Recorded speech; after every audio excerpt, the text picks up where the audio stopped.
This is Vgate iCar Pro 4.0 Bluetooth. Not only it is very cool looking adapter because you can kind of see inside, but also it is one of best budget ELM adapters I have tried. I have tried a lot of ELM adapters, and Vgate iCar Pro not only didn't give me any connection problems, connecting is very easy, it also got newer ELM version and decent speed. I will post the result of speed test here.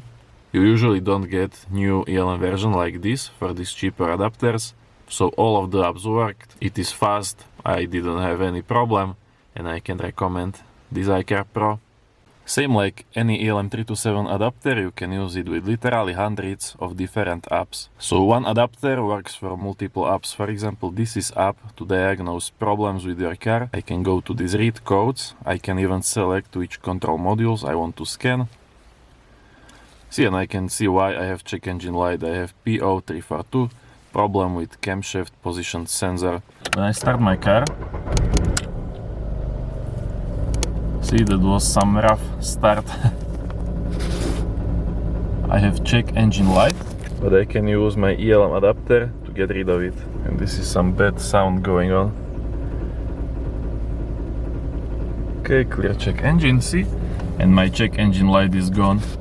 But then you can also get some extra data. For example, you can check engine live data.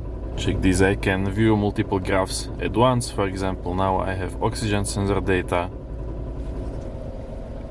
I can add, let's say, RPM. Let's do second oxygen sensor.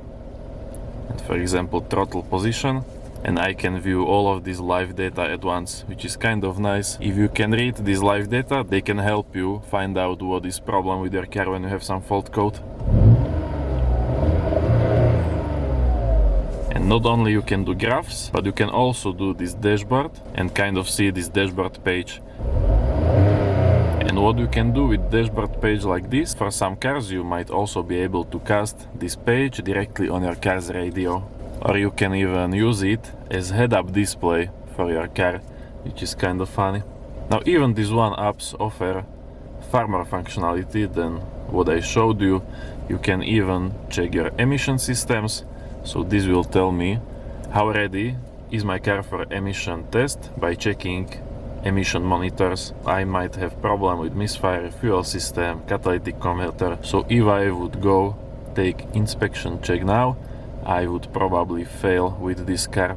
You can even monitor statistic, do acceleration test. You can do data recording, so same like I showed you previously. Data graphs. What you can do, if you need to get some data from your drive, you can also save this data. So the adapter will store all the data, and once you are finished driving, you can just open file. And you can see this data, so you don't have to look at your phone while you are driving. You can test it out and then you can check out how was car behaving according to this data. And like I said, this is only one app. You have different apps. Now some of them are premium apps, but there are apps to unlock hidden features of your car. So let's say I want to enable opening windows from my key fob, I can do that with another app. There are also a bunch of specific apps. For example, you have app for certain brands like Opel, Fiat, other brands. You have apps to monitor one specific system. For example, there is app to monitor your DPF filter. So if you have DPF filter in your car, if you have diesel, with ELM327 adapter, you can see when it is regenerating. Literally, there are hundreds of different apps you can use with this adapter. If you want to check them out, all you have to do is go to your app store and type in ELM327, and you can check out different apps you will be able to use with this adapter. And then also my very favorite app, if you like to do videos with your car, you can record data from car while you are driving and then make cool looking video like this, where you have dashboard with RPM, speed and other data. I've used and tested hundreds of Vgate scanners, and best value for money tools I categorized on my website. So whether you are looking for a scanner by car brand, budget or scanner type, you will find best options on this page, and link is in description. And if you don't know which scanner type is right for you, I also made this free PDF that explains differences between scanner types, so you will not pay more for scanner than you actually need to. It is free and also linked in description.